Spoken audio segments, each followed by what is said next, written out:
డబ్బు, అనారోగ్యం, ఉద్యోగం, వ్యాపారం, అప్పులతో బాధపడుతున్నారా? మీకోసమే లాంచ్ యువర్ ఫ్యూచర్ ప్రోగ్రామ్. నమస్తే, welcome back to Suman TV. నేను మీ సంజయ్. ఈ రోజు మనతో పాటు ఉన్నారు I'm registered mutual fund distributor మరియు చార్టెడ్ వెల్త్ మేనేజర్ రమా రాజేష్ గారు. మ్యామ్తో మాట్లాడి కొన్ని విషయాలు తెలుసుకుందాం. నమస్తే మ్యామ్. నమస్తే. మ్యామ్, నేను ఈ మధ్య ఫోన్పేలో ఒక ఫ్యూచర్ చూసాను. 1000 రూపాయలకే పర్సనల్ యాక్సిడెంట్ ఇన్సూరెన్స్ ఇస్తున్నారు. అది కూడా 20 lakhs కవరేజ్ తోటి. అది ఏంటంటారు, తీసుకోవచ్చు అంటారు నిజంగా? పర్సనల్ యాక్సిడెంట్ అయితే ఖచ్చితంగా తీసుకోవాలి. బట్ 1000 రూపీస్‌కి అందులో ఏం బెనిఫిట్స్ వస్తున్నాయో చూసుకొని తీసుకోవాలి. ఓకే. సో ఈ పర్సనల్ యాక్సిడెంట్ అంటే ఏంటి అంటే బేసికలీ ఇప్పుడు చూడు, రోజులోని ప్రతి ఒక్కరు ఆఫీస్‌కి రావడానికి కానీ లేకపోతే బయటికి వెళ్ళి కూరలు కొనుక్కోవడానికి కానీ ప్రతిసారి ఎక్కడైనా బయటికి వెళ్తామా లేదా? సో బయటికి వెళ్ళిన ప్రతి ఒక్కరికి కూడా ఈ ఇన్సూరెన్స్ ఉండాలి. ఎందుకు అంటే బయటికి వెళ్ళినప్పుడు పెద్ద పెద్ద యాక్సిడెంట్లు అయి చనిపోవడం అన్నది కాకుండా చిన్న చిన్న యాక్సిడెంట్లు అయినప్పుడు కూడా కవరేజ్ వస్తుంది.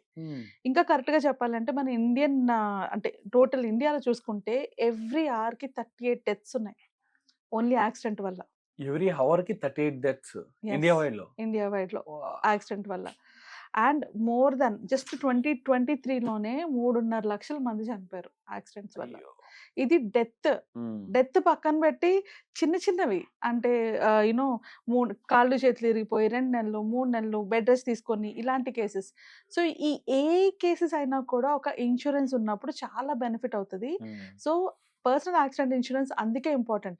ఇప్పుడు నువ్వు అడగొచ్చు నన్ను, అంటే టర్మ్ లైఫ్ లో కూడా పర్సనల్ యాక్సిడెంట్ ఇన్సూరెన్స్ రైడర్ ఉంటుంది కదండి, అది తీసుకోవచ్చా, లేదా ఇలా ఫోన్ పేలో ఉంది ఇలాంటివి తీసుకోవచ్చా అనేసి.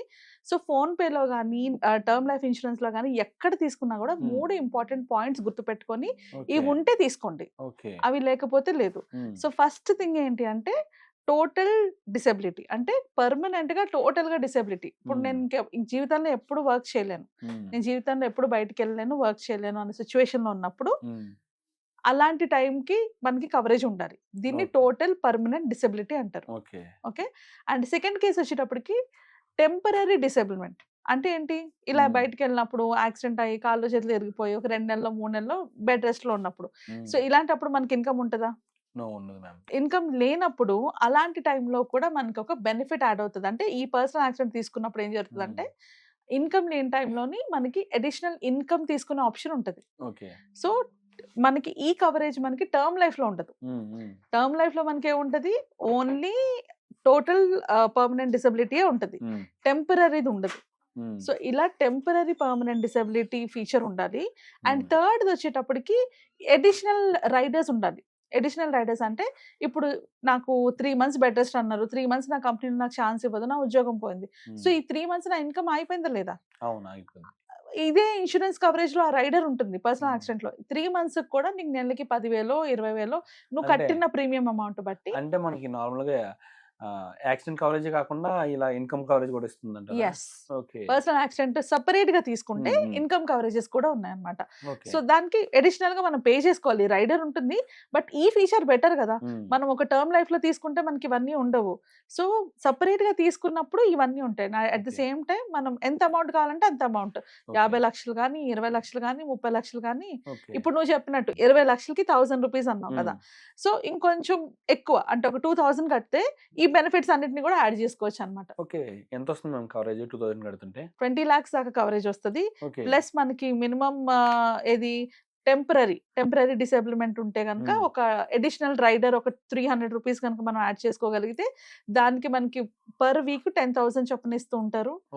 సో అంటే ఒక పర్టికులర్ పర్సనల్ యాక్సిడెంట్ ఇన్సూరెన్స్ ప్రకారంగా నేను ఎక్స్ప్లెయిన్ చేస్తే దాంట్లో ఏముంటుందంటే మనం ఫర్ ఎగ్జాంపుల్ బేస్ కవరేజ్ ఒక 50 లక్షలు తీసుకుంటే దాని టోటల్ మనం ఇయర్ మొత్తానికి పే చేసిన ప్రీమియం అమౌంట్ 2,650. ఇయర్ మొత్తానికి 2,650 అంతే. అది 50 lakhs కి. ఇందులో మనకి ఏంటంటే కవరేజ్ ఉంటుంది, యాక్సిడెంట్ వల్ల మనకి ఎలాంటి డెత్ వచ్చినా ఆర్ పర్మనెంట్ డిసెబిలిటీ వచ్చినా కూడా ఈ రెండిటికి అది కవరేజ్ ఇస్తుంది. 50 lakhs కవరేజ్ ఓన్లీ ఫర్ 2,650. దాని మీద నేను అడిషనల్ గా యాడ్ చేసుకోవడానికి ఫర్ ఎగ్జాంపుల్ యాక్సిడెంట్ వల్ల కనుక నేను హాస్పిటలైజ్ అవ్వాల్సి వచ్చింది అనుకో, చాలా మంది యాక్సిడెంట్ అవ్వడం వల్ల హాస్పిటలైజ్ అవుతారు. అక్కడ ఎక్స్పెన్సెస్ ఉంటాయి, హాస్పిటల్కి వెళ్ళడానికి అంబులెన్స్ దగ్గర నుంచి అక్కడ అడ్మిట్ అయ్యాక అక్కడ ఎక్స్పెన్సెస్ ఉంటాయి. హెల్త్ ఇన్సూరెన్స్ లేని వాళ్ళు ఇది ఒక్కటి దాన్ని కూడా యాడ్ చేసుకుంటే దానికి అడిషనల్ గా 680 రూపీస్ కడతాం పర్ ఇయర్. అండ్ దానికి మనకి ఎంత 5 lakhs వరకు వస్తుంది ఆ benefit. And next temporary total disablement అంటే టెంపరరీగా మనకి ఇంకా వర్క్ వెళ్ళలేము, కంప్లీట్లీ బెడ్ రెస్ట్ తీసుకోవాలి, ఒక 3 నెలలు 5 నెలలు 6 నెలలు ఎంతో టైం చెప్తే అవును. దానికి మనం ఒక్క 300 రూపీస్ ఎక్స్ట్రా పే చేస్తే 10,000 పర్ వీక్ చొప్పున 100 వీక్స్ వరకు ఇస్తారు. అది వీక్లీ 3000 చొప్పున. వీక్లీ 10,000 10,000 చొప్పున Yes. 100 వీక్స్. ఓకే. ప్రతి వీక్ మనకి ఇస్తారనమాట.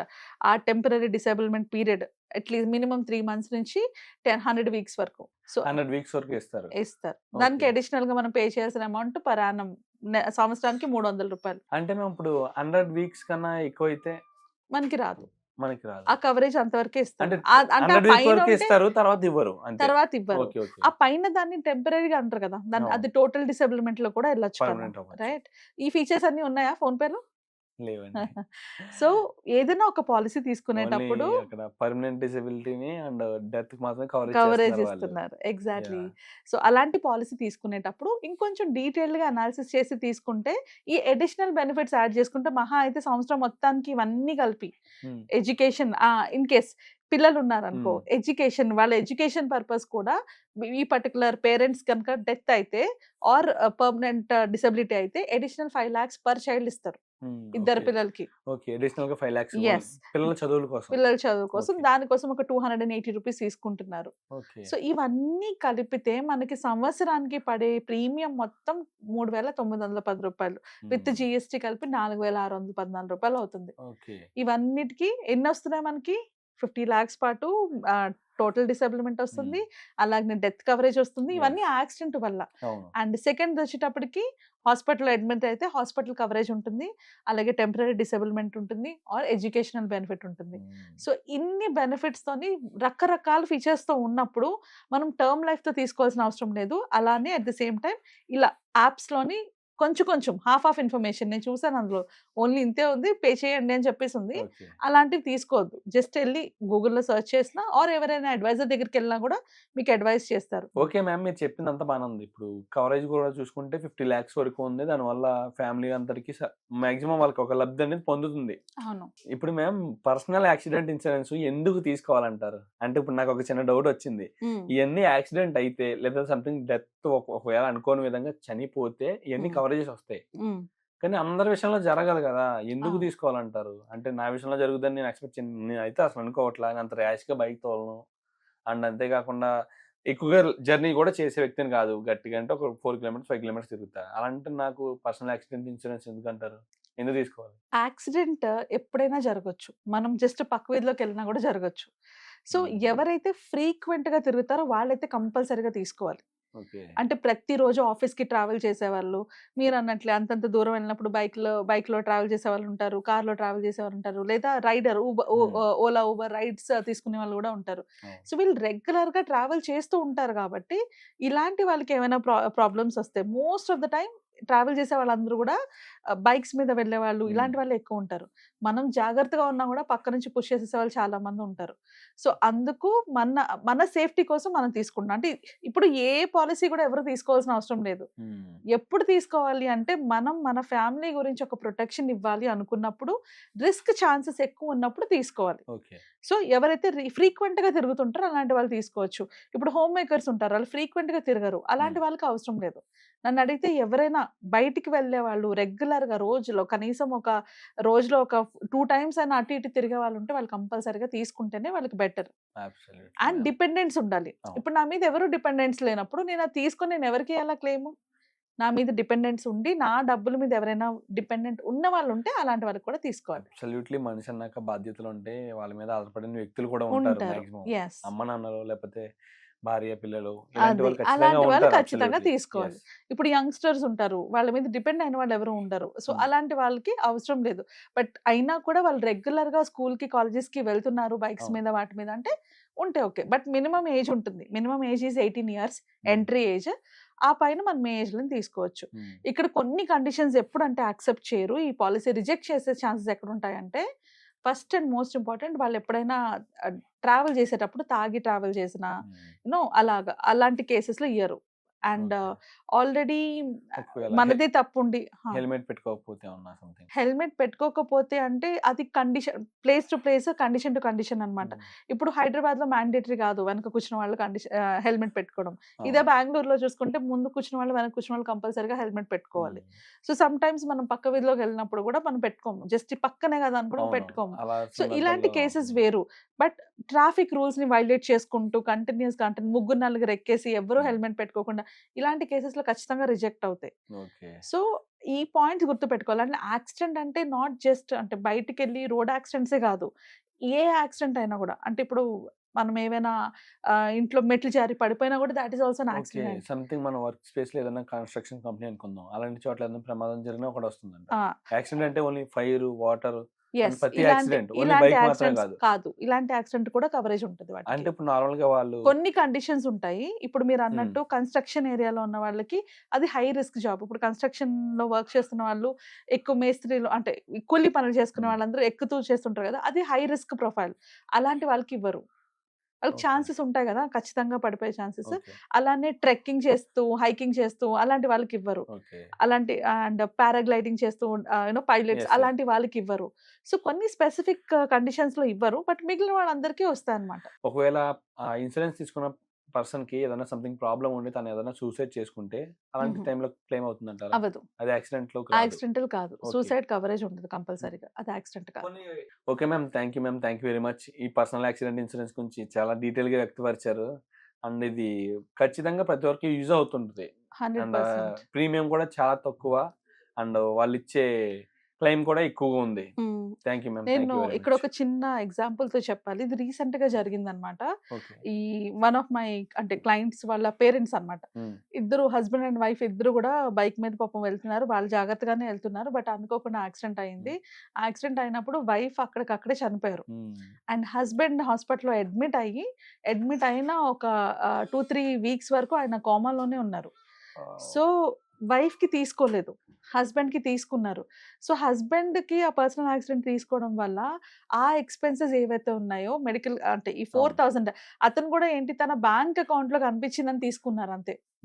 సో ఒక చిన్న అమౌంటే కదా ఏమవుతుందని, బట్ బికాస్ ఆఫ్ దాట్ ఆయన ఎక్స్పెన్సెస్ అన్ని అందులో కవర్ అవ్వడం వల్ల ఫ్యామిలీకి ఫైనాన్షియల్ బర్డెన్ లేకుండా అయింది. సో ఇది ఎంత మనం ఎక్స్పెక్ట్ చేయం, ఎట్లా బయటికి వెళ్ళిన వాళ్ళు అలా జరిగిందని మనం ఎవ్వరం ఎక్స్పెక్ట్ చేయం. కానీ ఇది చాలా చాలా మినిమల్ అమౌంట్, మంత్ తిరిగేటప్పటికి 200 రూపీస్ పడుతుంది అంతే. సో దీనివల్ల ఫ్యామిలీ అంత సఫర్ అవ్వరు.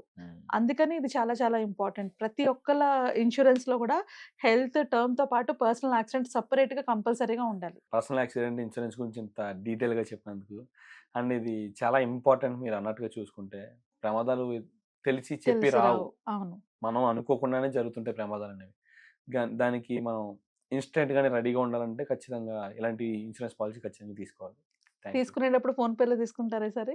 నో, రీసెర్చ్ చేసి తెలియకపోతే అడ్వైజర్ దగ్గరికి వెళ్ళి తీసుకోండి మ్యామ్. అంతేకాకుండా చాలా మంది ఇలా ఫైనాన్షియల్ ప్లానింగ్ ఎలా చేసుకోవాలి, చిన్న చిన్న రిస్కుల వల్ల చాలా కోల్పోతుంటారు. ఇక్కడ చూసుకుంటే అనుకోని రిస్క్ వల్ల ఆయన భార్యను కోల్పోయాడు, మీరు చెప్పిన దాన్ని బట్టి చూసుకుంటే. కానీ భార్యను తీసుకురాలేరు, కానీ అలాంటి సిచ్యువేషన్ కి రెడీగా ఉండాలంటే ఇన్కమ్ అనేది ఉండాలి, అమౌంట్ అనేది ఖచ్చితంగా ఉండాలి. ఇలాగే ఎంతో మంది ఫైనాన్షియల్ ప్లానింగ్ కోసం కాల్స్ చేస్తున్నారు మనకి. అలాంటి వాళ్ళకి మనం ఏమైనా సర్వీసెస్ అందజేస్తున్నావా, సార్ మాకు ఏదైనా ఫైనాన్షియల్ ప్లానింగ్ అని చెప్పండి అని చెప్పేసి అడుగుతూ ఉన్నారు. మీరు ఎలాంటి సర్వీస్ అందజేస్తున్నారు, ఎప్పటి నుంచి అందజేస్తున్నారు? నేను చూసాను చాలా కామెంట్స్ వస్తున్నాయి మన వీడియోస్ కింద, ఫైనాన్షియల్ ప్లానింగ్ గురించి చెప్పండి ఎట్లాగా అనేసి. సో అందుకనే నేను సుమన్ టీవీ ద్వారా ఒక వెబినార్ కండక్ట్ చేద్దాం అనుకుంటున్నాను ఫైనాన్షియల్ ప్లానింగ్ గురించి. ఇక్కడ ఇన్ డీటెయిల్డ్ గా మనం బేసిక్స్ నుంచి నా పర్సనల్ ఫైనాన్స్ ని నేను ప్లాన్ చేసుకోవాలి అన్నది. ఇది ఎవరైనా తీసుకోవచ్చు, ఏజ్ లిమిట్ ఉండదు. ఎవరికైతే ఇంట్రెస్ట్ ఉండి వాళ్ళ ఫైనాన్సెస్ ని వాళ్ళ కంట్రోల్లో పెట్టుకోవాలనుకుంటున్నారో అలాంటి వాళ్ళు తీసుకోవాలి. అండ్ మీరు అన్నట్లు ఒక్క రాంగ్ డెసిషన్ ఎంత రాంగ్ ఇంపాక్ట్ ఇస్తుందో, ఒక రైట్ డెసిషన్ కూడా మీ లైఫ్ ని అంత మంచి వైపు తీసుకెళ్తుంది. సో కరెక్ట్ గా మనకి ఏం తెలుసు, నేను ఫస్ట్ ఏం చేయాలి, సెకండ్ ఏం చేయాలి, థర్డ్ ఏం చేయాలి మనకి ఎలా తెలుస్తుంది? ఇవన్నీ మనం ఈ వెబినార్ లో నేర్చుకుంటాం. సో ఎవరైతే నేర్చుకోవాలి, తెలుసుకోవాలి, వాళ్ళ మనీని వాళ్ళు కంట్రోల్ చేసుకొని వాళ్ళ లైఫ్ లో వాళ్ళు గ్రో అవ్వాలి అనుకుంటున్నారో అలాంటి వాళ్ళందరూ ఈ వెబినార్ జాయిన్ అవ్వచ్చు. సో ఈ వెబినార్ మనం December 2nd వీక్ లోని అంటే 7th, 8th, 9th ఆ టైంలో పెడుతున్నాము. ఓకే. ఇంట్రెస్ట్ ఉన్న వాళ్ళు కింద స్క్రోల్ అవుతున్న నంబర్‌కి కాల్ చేస్తే మీరు ఈ పర్టిక్యులర్ వెబినార్‌లోని రిజిస్టర్ చేసుకోవచ్చు. Thank you ma'am. Thank you very much. Thank you.